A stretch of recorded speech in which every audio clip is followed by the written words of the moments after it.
जानकारी हम आपको इस वक्त पंजाब से पहुंचा रहे हैं। पंजाब सीमा में एंट्री करेंगे राहुल गांधी। इस वक्त की बड़ी जानकारी हम आपको लगातार पहुंचा रहे हैं क्योंकि अब हरियाणा के अंदर भी राहुल गांधी पहुंचेंगे। बड़ी जानकारी जो इस वक्त मिल रही है क्योंकि पंजाब के अंदर लगातार वो प्रदर्शन कर रहे थे। राहुल गांधी का कल आंदोलन आपको देखने को मिला, ट्रैक्टर के ऊपर वो मौजूद थे, लेकिन पंजाब सीमा से एंट्री करेंगे राहुल गांधी। बॉर्डर के अंदर उनको हरियाणा के अंदर रिसीव किया जाएगा।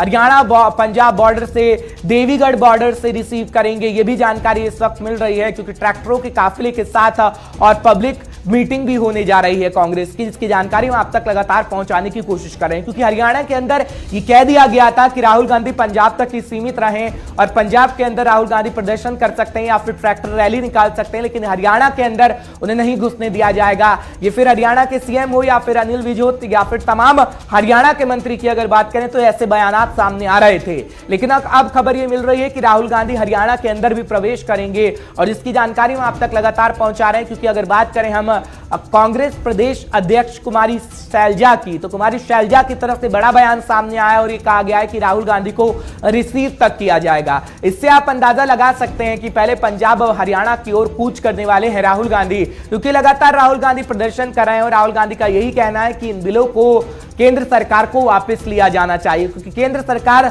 लगातार किसानों पर प्रहार कर रही है और किसानों में डर है कहीं ना कहीं एमएसपी को जो खत्म कर देगी सरकार और जो निजीकरण करना चाहती है सरकार, वो किसानों के लिए कहीं ना कहीं राहत भरी खबर तो बिल्कुल भी नहीं है। ये कांग्रेस की तरफ से कहा गया है और मोदी सरकार को निशाने पर लिया गया है, जिसकी जानकारी लगातार हम आपको दे रहे हैं। लेकिन बीजेपी नेता रूपा गांगुली इस पर क्या कुछ कहती हैं, दरअसल वो भी आप सुनेगा। सिर्फ कांग्रेस बता सकेगा कि फार्मर प्रोटेस्ट क्यों कर रहे हैं, क्योंकि जवाब उन्हीं के पास है। और ये टीएमसी वाले और कांग्रेस वाले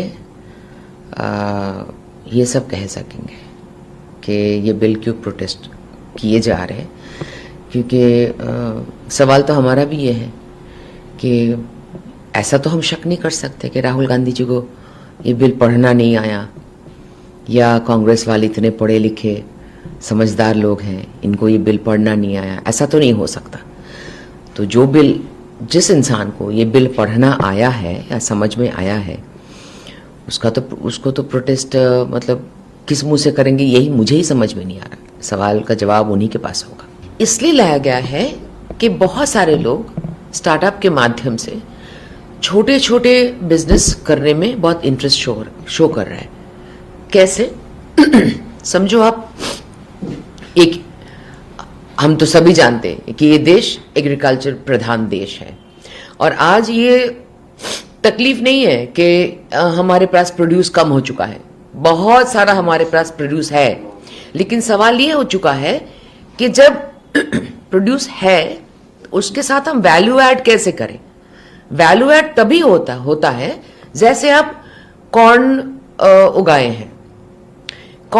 हैं, बहुत सारा कॉर्न उगाए। मुझे लगता है बहुत सालों से ना ये नेताओं को, हर एक लोगों को राजनीति के नाम से पैरों तले रखने का और अपने घर के बाहर जो जूते लाइन से बनेंगे वो देखने की आदत लग गई थी।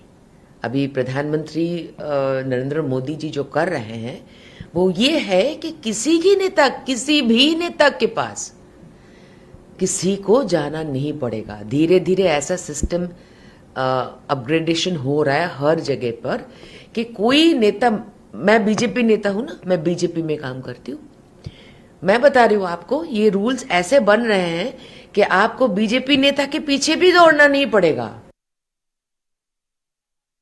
कांग्रेस पार्टी इसमें राजनीति कर रही है। नवदीप छाबड़ा हमारे सीनियर साथी पंजाब से एक बार फिर जुड़ रहे हैं, तमाम जानकारी वो आप तक पहुंचाने की कोशिश करेंगे। नवदीप, जरा समझाइएगा, बीजेपी तो कह रही है कि कांग्रेस पार्टी राजनीति कर रही है, लेकिन राजनेता है, राजनीति तो करेंगे, समाज सेवा तो करेंगे नहीं, तो आखिर बीजेपी ने ऐसा मौका ही क्यों दिया कि कांग्रेस उस पर राजनीति कर सके? सवाल तो बीजेपी के लिए भी है ना। देखिए, बिल्कुल हर्ष है, क्योंकि जिस तरीके से तीनों विधेयक पारित किए गए हैं केंद्र सरकार की तरफ से, उसको लेकर लगातार हर पार्टी जहां राजनीति कर रही है वहां किसानों को लेकर चिंता भी है। चिंता इसलिए भी है क्योंकि हर्ष, मैं आपको बताना चाहूंगा, अगर लॉकडाउन की अगर हम बात करें तो देश का हर एक सेक्टर जीडीपी के हिस्से से जो भी जुड़ा हुआ है वो तमाम सेक्टर घाटे में रहे कहीं ना कहीं। लेकिन एक कृषि सेक्टर ऐसा रहा जो इस तमाम कोविड के दौरान भी कहीं ना कहीं मुनाफे के अंदर रहा। तो सरकार कहीं ना कहीं अगर एक सेक्टर जो पंजाब को या पूरे देश को मुनाफे में लेकर जाता है, या कह सकते हैं कि पूरे 130 करोड़ से ज्यादा लोगों का जो पेट भरता है जो सेक्टर, तो कहीं ना कहीं उसको बचाने के लिए ये पार्टियों की अलग अलग ये जो तरीके से मुहिम चल रही है वो कहीं ना कहीं तरीके से जायज भी है। और यही कारण है कि पंजाब के चाहे किसान है चाहे वो आम लोग हैं, और कृषि सेक्टर से क्योंकि हर व्यक्ति सीधे या सीधे तौर पर जुड़ा हुआ है, यही कारण है कि हर व्यक्ति को यही चिंता है कि अगर एमएसपी को लेकर कुछ छेड़छाड़ की जाती है, जाने वाले समय के अंदर सरकारी खरीद नहीं रहती, तो एकमात्र जो देश का विकासशील जो सेक्टर है वो भी घाटे में चला जाएगा, और जो किसान है वो पंजाब का किसान जो है वो मजदूर बनकर रह जाएगा। क्योंकि यूपी और बिहार की ये तुलना कहीं ना कहीं इन एमएसपी के साथ की जा रही है, इन हालातों के साथ की जा रही है, क्योंकि उन राज्यों के अंदर एमएसपी का बहुत बुरा हाल है। हम देखते हैं कि यूपी के अंदर गन्ने की अदायगी को लेकर कितने कितने साल जो है किसान चक्कर काटते रहते हैं, कितना बुरा हाल है। यही कारण है कि पंजाब का किसान नहीं चाहता कि यूपी और बिहार जैसा हाल जो है वो पंजाब और हरियाणा के अंदर हो। यही कारण है कि तीनों कृषि विधेयक जो कॉर्पोरेट सेक्टर को देने की बात की जा रही है, कहीं ना कहीं खरीद प्रक्रिया पूरी तरीके से उसका किसान विरोध कर रहा है। और आज राहुल गांधी जो पंजाब के 3 दिन के दौरे पे है, और कल से वो पंजाब के बाद हरियाणा के अंदर दाखिल हो जाएंगे, और वहां पर भी 2 दिन लगातार प्रदर्शन कर रहेंगे। यही कारण है कि कांग्रेस हो, चाहे वो श्रोमणी अकाली दल हो, चाहे वो आम आदमी पार्टी या कोई भी पार्टी, वो नहीं चाहती कि किसानों के साथ किसी भी तरीके का कोई धक्का हो, या ये बिल किसी भी तरीके से इंप्लीमेंट होने चाहिए। अगर ये बिल सरकार लाना चाहती है तो उसको सबसे पहले 2 या 3 बड़े संशोधन करने होंगे। वो यही है कि एमएसपी को लेकर गारंटी देनी होगी। दूसरा, जो सरकारी खरीद को लेकर इंश्योरेंस है जो आज तक एफसीआई या बाकी खरीद एजेंसियां करती है, वो किसी भी कीमत के अंदर बंद नहीं होगी। ये बिल के अंदर सरकार को शामिल कर। बिल्कुल नवदीप, यानी बिलों की जहां तक हम बात करते हैं नवदीप, लगातार बिलों के बारे में कहा जा रहा है और बीजेपी कह रही है कि बिल कहीं ना कहीं किसानों के हक में है। लेकिन आखिर क्यों बीजेपी ने ऐसे जागरूकता अभियान नहीं चलाए? आप तो पूरा मौका विपक्ष को दे रहे हैं। इस वक्त जो मीटिंग की बात सामने आ रही है कि एक गठन कर दिया गया है एक कमेटी का जो ये समझाने का किसानों को प्रयास करेगी, तो आखिर आपने पहले क्यों नहीं किसानों को समझाने का प्रयास किया? आप तो कह रहे थे कि हम किसानों का भला करेंगे, आप इस वक्त भी कह रहे हैं कि किसान के लिए जो बिल लाया गया है वो तो कांग्रेस के मैनिफेस्टो में था, तो फिर आप क्यों नाकामयाब हो गए हैं? प्रधानमंत्री नरेंद्र मोदी जब खुद भी ये ट्वीट करके कहते हैं कि किसानों के बिल हक में है, तो आखिर किसान ये क्यों नहीं समझ पा रहा है, खासकर हरियाणा और अब पंजाब का? क्योंकि हरियाणा के मंत्री तो यहां तक कह चुके हैं कि अगर इसका फायदा नहीं मिलेगा तो मैं तो इस्तीफा दे दूंगा। दुष्यंत चौटाला ने यह कहा। देखिए, बिल्कुल हर्ष, मैं सबसे पहले आपको बताना चाहूंगा कि जो अलग अलग राज्यों के अंदर खरीद प्रक्रिया है वो सारी एफसीआई के अंदर है, यानी कि जो केंद्रीय खाद्य एजेंसी है। लेकिन पिछले कई सालों से ये जो एजेंसी है वो लगातार घाटे के अंदर है। खाली मैं अगर एफसीआई की बात करूं, अगर इस सीजन को अगर हम छोड़ दें तो 6 लाख करोड़ का घाटा के आसपास उसका पहुंचने वाला है। तो कहीं ना कहीं किसान ये जानते हैं कि जिस तरीके से एफसीआई को लगातार सरकार नहीं संभाल पा रही है, और जो बाकी खाद्य एजेंसियां हैं, पंजाब हो चाहे हरियाणा हो या बाकी खुराक एजेंसियां हैं, उसको सीसीएल देने में कहीं ना कहीं जब सरकार आनाकानी करती है, रिजर्व बैंक अड़ंगड़ आता है, तो जाहिर सी बात है कि अगर कॉर्पोरेट किसानों को खरीद प्रक्रिया का कहीं ना कहीं सीधे तौर पर लाभ दिया जा रहा है तो उससे सीधा फर्क इन एजेंसियों पर पड़ेगा। और आने वाले सालों के अंदर सरकार की साफ तौर पर मंशा है कि किसी न किसी तरीके से इस एजेंसियों को रास्ते से निकाला जाए। तो यही कारण है कि जो सरकार है वो चाहती है कि जो खरीद प्रक्रिया है वो कॉर्पोरेट घरानों को दी जाए। बिल्कुल नवदीप, यानी सरकारी खरीद को लेकर जो तमाम बातें सामने आ रही हैं और जिस तरीके से कांग्रेस कह रही है, क्या आपको लगता है पंजाब के अंदर आगे आने वाले दिनों में इसका प्रभाव देखने को मिलेगा? क्योंकि आगे आने वाले समय में इलेक्शन भी है और जो किसान प्रदर्शन कर रहे हैं, क्या इसका असर और राज्यों में भी देखने को मिल सकता है? क्योंकि आगे आने वाले समय में उत्तर प्रदेश में चुनाव है, बिहार में चुनाव है, फिर पंजाब में भी चुनाव होने हैं। ऐसे में क्या दूसरे राज्य के अंदर भी बीजेपी प्रभावित हो सकेगी जब हरियाणा और पंजाब के अंदर किसान सड़कों पर हैं? देखिए अक्षय, अगर पंजाब के अंदर बीजेपी की बात करें तो यहाँ पर पहले ही बहुत बड़ा जनाधार बीजेपी का नहीं है। पिछले विधानसभा चुनाव के अंदर सिर्फ बीजेपी को 117 में से 4 सीटों पर जीत मिली थी पंजाब के अंदर। तो यही कारण है कि पंजाब का जो बीजेपी का गांव के अंदर बहुत बड़ा जनाधार नहीं है। यही कारण है कि श्रोमणी अकाली दल, जिसके सबसे ज्यादा वर्कर किसान है, वो उन्होंने नाता तोड़ लिया। जो कांग्रेस है वो कहीं ना कहीं सीधा तौर पर प्रदर्शन कर रही है। आम आदमी पार्टी, जिसपे ज्यादातर लोग किसान जुड़े हुए हैं, वो लगातार इन तमाम बिलों को लेकर लगातार विरोध में है। बाकी अगर राज्यों की बात करूं, क्योंकि बिहार के अंदर पहले से ही एमएसपी और सरकारी खरीद का सिस्टम बहुत ज्यादा, मंडीकरण सिस्टम अच्छा नहीं है। यही कारण है कि वहां पर इतना विरोध देखने को नहीं मिल रहा। यूपी के अंदर थोड़ा बहुत गन्ने को लेकर एमएसपी है और वहां पर थोड़ा खरीद सिस्टम अच्छा है, तो वहां पर थोड़ा विरोध देखने को मिल रहा है। लेकिन बाकी राज्यों की अगर बात करें तो किसान संगठन जो पंजाब के हैं वो लगातार सभी संगठनों को आह्वान कर रहे हैं कि वो एक छत के नीचे आए, और यही कारण है कि 7 तारीख को 125 किसान संगठनों की बैठक है पंजाब के अंदर, और उसमें सभी देश के जितने किसान संगठन हैं उनके तमाम जो नेता हैं उनको वहां पर बुलाया गया। और उम्मीद की जा रही है कि 7 तारीख के बाद अगर इस बिल के अंदर सरकार बैकफुट पर नहीं आती, कोई और बड़ा फैसला नहीं आता, तो सभी देश के किसान संगठन मिलकर एक बड़ा ऐलान देश के अंदर कर सकते हैं। ये देखने वाली बात रहेगी हर्ष। बिल्कुल नवदीप, और हरदीप सिंह पुरी का जिक्र भी हम लगातार इसलिए कर रहे हैं क्योंकि वो समझाने गए थे किसानों को, ये बताने गए थे कि ये कांग्रेस के मैनिफेस्टो में कहा गया था जो हमने पूरा कर दिया। जब बीजेपी सारी बातें तमाम कर रही है किसानों के लिए, फिर आखिर किसान क्यों समझने में नाकामयाब साबित हो पा रहा है? क्योंकि बीजेपी तो पूरा फॉर्मूला आजमा रही है। इससे ही समझा जा सकता है जब हरदीप सिंह पुरी को उतारा गया मैदान में और कहा गया कि आप किसानों को समझाने का काम करिए। देखिए हर्ष, बिल्कुल इसमें देखो कोई संदेह नहीं है, और हम भी मानते हैं कि जो कृषि की आमदनी को सुधार लाने के लिए या कृषि सेक्टर की आमदनी बढ़ाने के लिए मोदी सरकार ने अब तक जो फैसले लिए वो काफी कारगर साबित हुए। 6,000 रुपया हर साल जो है 6,000 रुपए वो किसानों के खातों में सीधे जो बैंक ट्रांसफर किए जा रहे हैं वो मोदी सरकार ने किए, और जो फसल दुगना का जो कहीं ना कहीं उसकी आय दुगनी करने का जो एक सपना दिखाया था वो मोदी सरकार ने दिखाया था।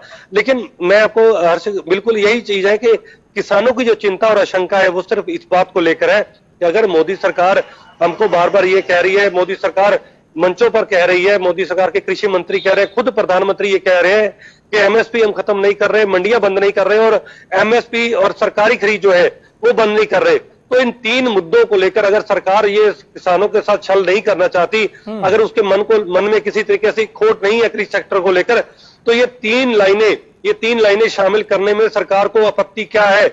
यही कारण है कि किसान बार बार एक ही मांग कर रहे हैं कि हम बिल्कुल सरकार की हर बात को स्वीकार करते हैं, लेकिन अगर बिल के अंदर ये 3 लाइनें सिर्फ शामिल कर ले, क्योंकि खुद प्रधानमंत्री भाई ये बात कर रहे हैं, और अगर प्रधानमंत्री किसानों को भरोसा दे रहे हैं तो इस बिल के अंदर इस बात को शामिल करने में क्या आपत्ति है? यही किसानों की सबसे बड़ा डर है, यही शंका और यही किसानों की मांग है कि जब तक ये तीनों मांगे, जब तक ये तीनों मुद्दों पर सरकार नहीं बात करती, ये तीनों बिल के अंदर शामिल नहीं करते, तब तक उनका प्रदर्शन जो है वो लगातार जारी रहेगा हर्ष। बिल्कुल नवदीप, और क्या जैसी तस्वीर हम अब टीवी स्क्रीन पर दिखा रहे हैं पंजाब की, क्या यही स्थिति हरियाणा के अंदर देखने को मिल सकती है? क्योंकि हरियाणा के मंत्री तमाम ये कह चुके हैं कि पंजाब में जो कांग्रेस कर रही है अच्छी बातें करे, लेकिन हरियाणा के अंदर ऐसा तस्वीर हमें देखने को नहीं मिलनी चाहिए। ये सीधे तौर पर चेतावनी तक दी गई थी, इसे हम कह सकते हैं, जिस तरीके के बयान सामने आए थे। लेकिन राहुल गांधी हरियाणा के अंदर भी पहुंचेंगे तो क्या कुछ ऐसी तस्वीर आज पूरे दिन देखने को मिलेगी नवदीप?